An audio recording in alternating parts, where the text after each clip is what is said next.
मंच पे पधारे जितने भी गणमान्य सदस्यगण हैं, मैं पहले तो उनको नमस्कार कहना चाहूँगा। साथ ही में नमस्कार यहाँ पे आए जितने भी मेरे बैचमेट्स और उनके पेरेंट्स, गार्जियंस उनके साथ आए, उनको भी मैं अपने हाथ जोड़ के नमस्कार कहना चाहूँगा।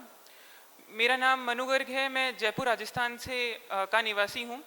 मेरी इस वर्ष की सिविल सेवा परीक्षा में ऑल इंडिया रैंक 91 आई है और मैं इंडियन एडमिनिस्ट्रेटिव सर्विस यानी कि IAS एक्सपेक्ट कर रहा हूँ। मेरा ये मानना है कि स्ट्रगल्स और चुनौतियाँ हर किसी के जीवन में होती हैं। ऐसी ही चुनौती मेरे भी एक जीवन में थी कि जब मैं 8वीं कक्षा में था, 8th क्लास में था, तो उस समय मुझे एहसास हुआ कि ब्लैक बोर्ड पे जो भी वर्ड्स लिखे रहते हैं, मैं जब क्लास में बैठ के उनको पढ़ रहा हूँ तो मैं उनको पढ़ नहीं पा रहा। साथ ही में जो नोट्स लिखने होते थे क्लास की नोटबुक में, तो वो भी मेरे लाइन से ऊपर नीचे जा रहे थे। उस समय मुझे पता चला कि हॉस्पिटल्स में जाने के बाद कि मुझे एक रेयर जेनेटिक डिजीज़ है मेरे रेटिना के अंदर, जिसका नाम है रेटिनाइटिस पिगमेंटोसा।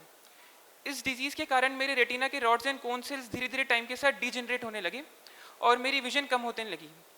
इस वक्त अपनी ज़िंदगी की मैं इस मोड़ में था कि मैं हार मान लेता अगर मेरी मम्मी श्रीमती वंदना जैन जी, उनका सपोर्ट मुझे नहीं मिलता तो।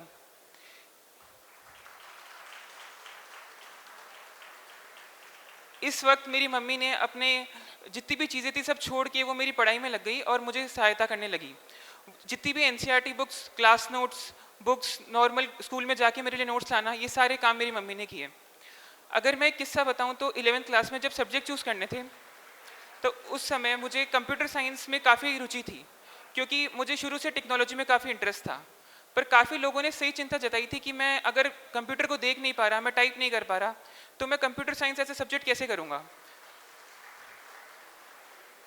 उस समय मेरी मम्मी ने मुझे पूरा सपोर्ट किया कि कंप्यूटर साइंस में जो भी सिंबल्स होते हैं, जो भी साइंस होते हैं, जो भी चीज़ें स्पेशल कैरेक्टर्स होते हैं कंप्यूटर्स के अंदर, वो मुझे पढ़ के बताएगी।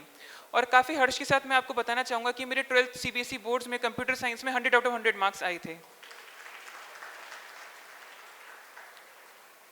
इसके पश्चात अब 12th में 94% लाने के कारण मुझे देश के प्रतिष्ठित हिंदू कॉलेज DU में एडमिशन मिला, जहाँ भी मेरी अपने बैच में 2nd रैंक आई थी।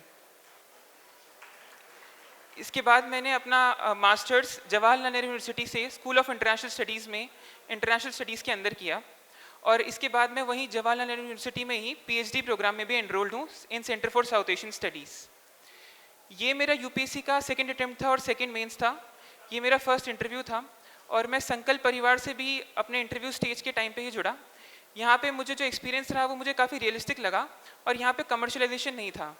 जो यहाँ पे मुझे फीडबैक मिला और जो एनवायरनमेंट था इन द इंटरव्यू प्रोसेस, वो काफ़ी हद तक एक्चुअल इंटरव्यू से सिमिलर था। इसी के साथ अपने 2nd अटेम्प्ट में मैं इस एग्ज़ाम को उत्तीर्ण कर पाया और अब 23 साल की आयु मेरी अभी है। अंत में मैं 2 लाइनों के साथ, मेरी एक पोइट्री है उसके साथ अंत करना चाहूँगा। It's true that I cannot see but a vision lies in me. It's true that I cannot walk but I can move the world when I talk. अंत मुझे ये लगता था अभी तक कि जो भी मैं कर रहा हूँ वो एक एग्ज़ाम को निकालने के लिए मेरा प्रयास है, वो मेरा एक पर्सनल एम्बिशन है। पर अब मुझे लगता है कि मेरी जिम्मेदारी जो केवल खुद तक सीमित नहीं है, बल्कि सोसाइटी को वापस देने का समय है अभी है। तो with civil services I want to serve my mother and her name is India. Thank you.